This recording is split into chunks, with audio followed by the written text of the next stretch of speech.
Bonjour, bienvenue dans le JT, l'info dans l'agglomération lyonnaise. C'est tout d'abord la visite aujourd'hui de François Fillon et Claude Guéant, déplacement sur le thème de la sécurité.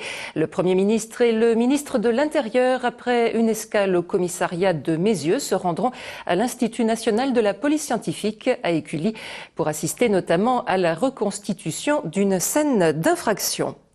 Le crash du Rio Paris le 1er juin 2009 avait fait 228 morts, parmi lesquels un couple de Lyonnais et ses 2 enfants. 2 ans après, l'une des 2 boîtes noires de l'Airbus d'Air France, repêchée ce week-end au large du Brésil, pourrait permettre d'en savoir un peu plus sur les circonstances de la catastrophe.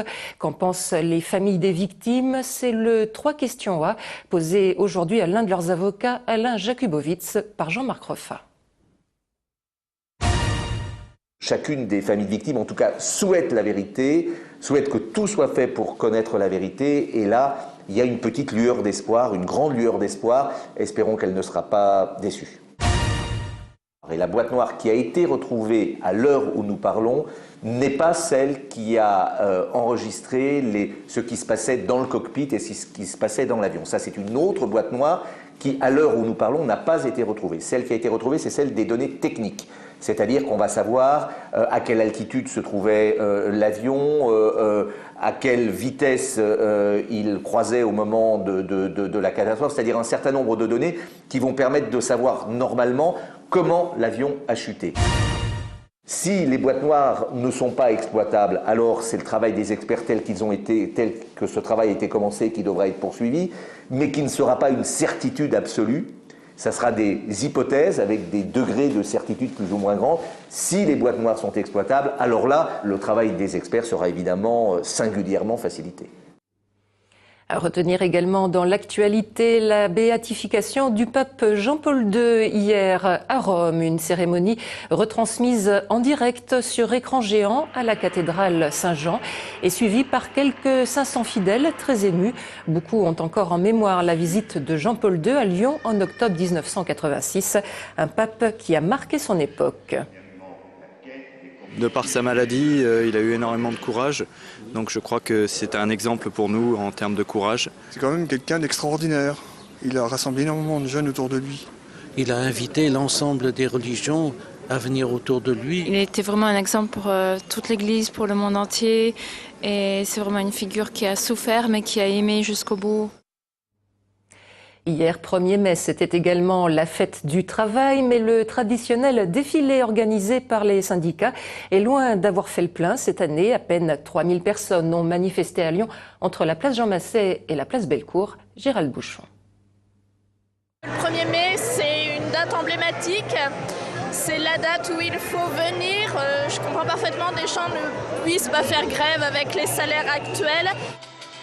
Et pourtant, ils ne sont que 3000 tout au plus à avoir profité du soleil et de la journée chômée pour se faire entendre.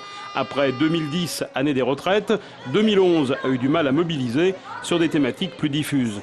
Augmentation générale des salaires, c'est indispensable. Et puis on veut que le gouvernement, d'une part, revienne sur sa réforme des retraites et que le Parti socialiste et tous les partis de gauche entendent bien que la réforme des retraites, s'ils reprennent le pouvoir, il faudra qu'ils la balayent. L'essentiel, c'est que dans un an, on puisse faire l'alternance politique et donner aux salariés qui sont ici à défiler, parce que c'est d'abord la fête des travailleurs, une perspective politique, il y en a bien besoin. Un défilé qui reste avant tout un rendez-vous symbolique de défense des acquis sociaux. Le 1er mai en fait partie. Les salariés du commerce sont sous-payés. Il faut se battre, il faut résister. Excusez-moi, mais je suis sourd. Par solidarité pour tous ceux qui travaillent et pour avoir de meilleures conditions de travail et de vie. 2011, année de transition. Le 1er mai 2012 devrait beaucoup plus mobiliser les troupes compte tenu de la proximité de certaines échéances électorales.